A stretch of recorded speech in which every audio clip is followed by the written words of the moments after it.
Welcome back and thanks for joining us. Our intrepid team are currently making their way down the west coast of Portugal from Porto to Lisbon.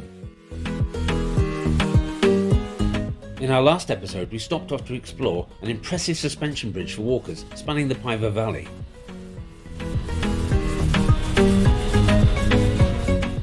At the moment the roads and the weather are with us for our journey, but it's not all about the route.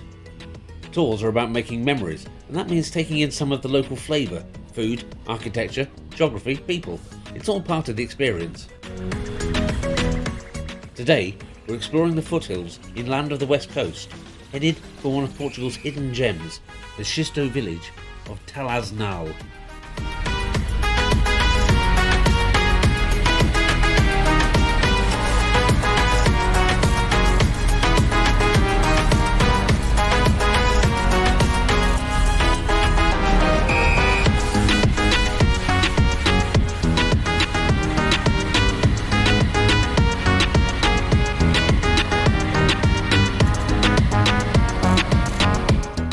On the way, we had a little navigational mishap, a combination of looking at the scenery and an easily missed road sign.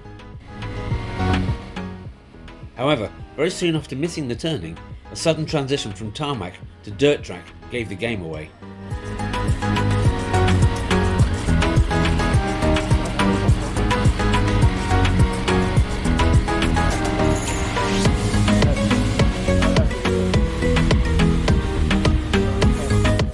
As always though, a quick U-turn put us on track with only a few minutes delay, and very soon we were sitting down to lunch at the Restaurant do Talasnal.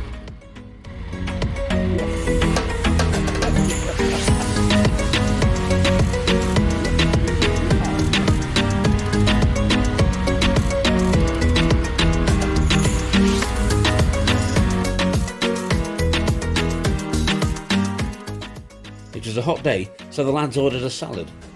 However, I'm a sucker for chorizo, so I dived in with something a little more adventurous.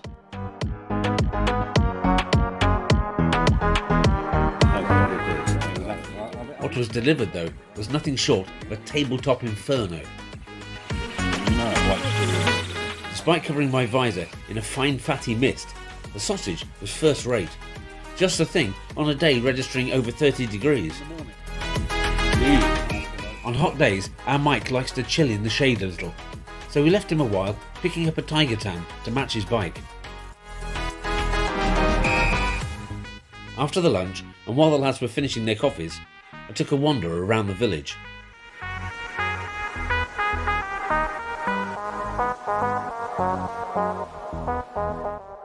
Portuguese Xisto villages, or aldeias do Xisto, are named after the local stone that their houses are made out of.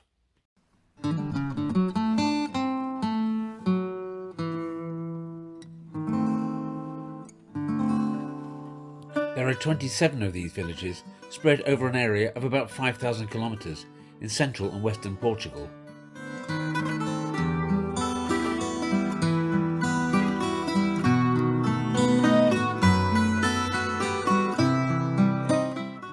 Historically, the villages were inhabited seasonally, in spring and summer, though some villages were lived in permanently around the turn of the 20th century.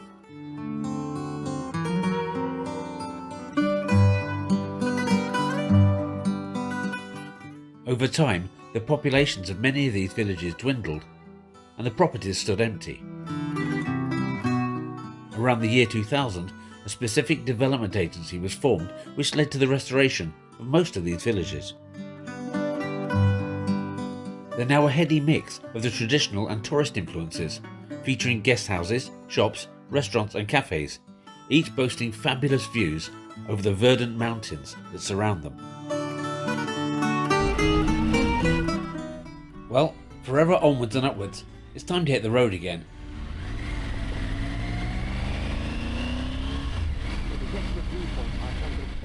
Although I couldn't resist a quick stop to take one last look at the village of Talasnal, viewed from above.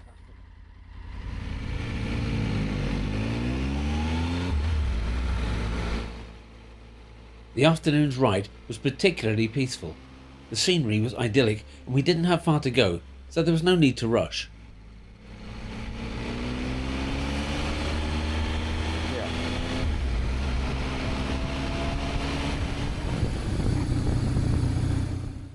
For once, it was nice to simply enjoy the surroundings, rather than chasing a deadline.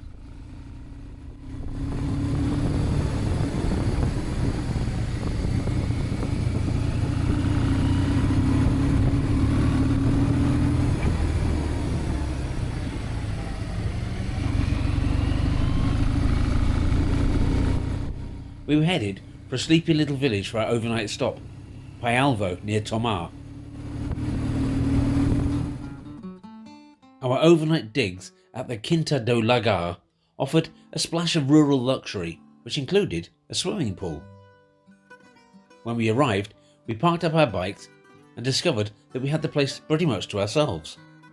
That's the good news. However, we also learnt that our accommodation wasn't offering food. There was only a bar in the village, and the owner of the Quinta wasn't sure about that either.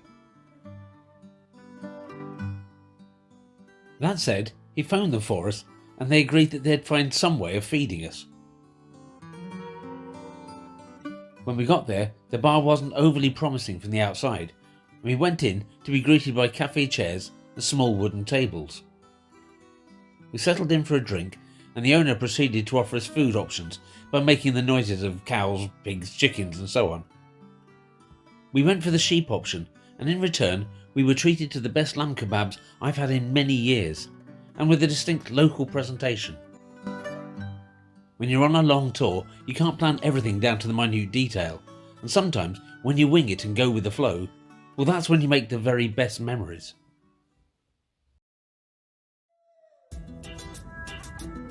Our final day of this leg of the tour takes us down to Lisbon. Rather than make a mad dash for the city, we thought we'd make one last stop off at the Grutas de Mira de Aire, a cave system located near the west coast. Creo que mañana voy a desayunar contigo. Sin límites nos vamos a dividir en el borde. This is Portugal's largest cave network, and the tour takes us on a 600-metre underground trek.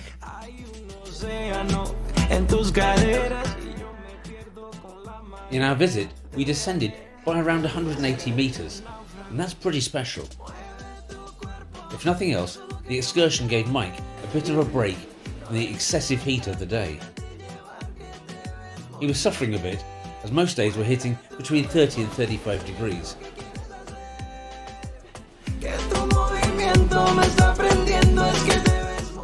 We'll get back on the road soon, but for the moment, here's a flavour of the caves. Chill out and enjoy the music. Que estas vibras que sentimos decidan nuestro destino. Sin límite nos vamos a vivir en el borde.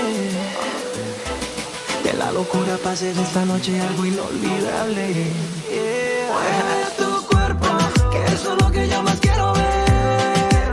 No dejes de bailar, déjate llevar, que te ves muy bien, bebé. Mueve tu cuerpo, enséñame lo que quieres hacer. Que tu movimiento me está prendiendo, es que te ves muy bien, bebé.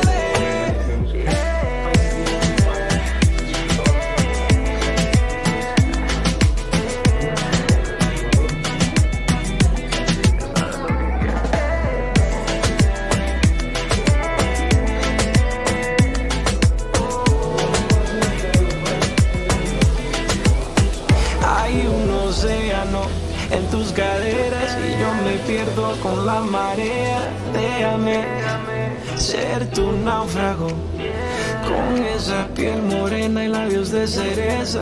Mami, voy a perder la cabeza. Déjame robar tu sabor. Mueve tu...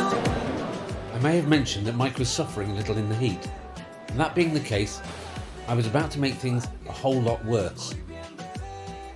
We were chatting to a tour guide as we exited the caves, and he asked us where we were headed. When I told him that we were going to visit Évora in a few days' time, he started to laugh.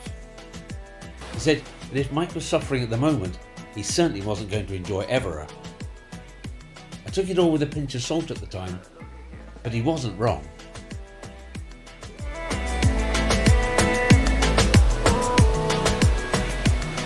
Break time over, it's time to hit the road and make a final dash down to Lisbon.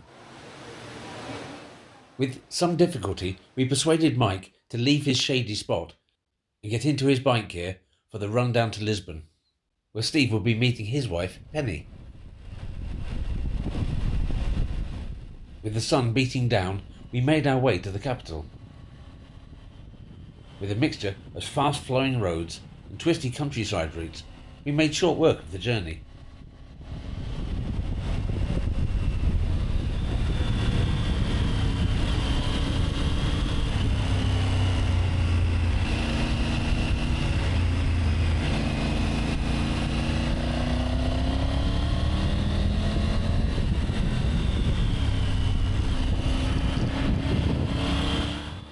On the way, we were reminded that health and safety on the continent is often different to what we're used to.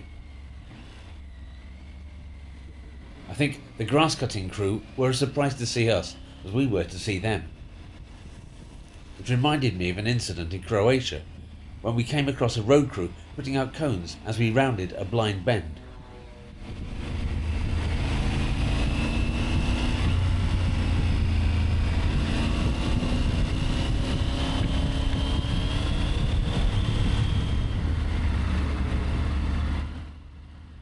It wasn't all fast-paced stuff though, and I arranged for us to take a breather at my weekend retreat.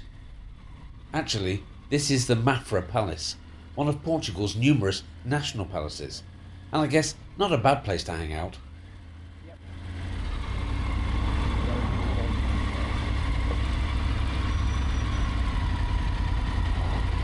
Sorry, Steve. A quick photo for the scrapbook and a swig of water, and we were back on the road, headed for Lisbon.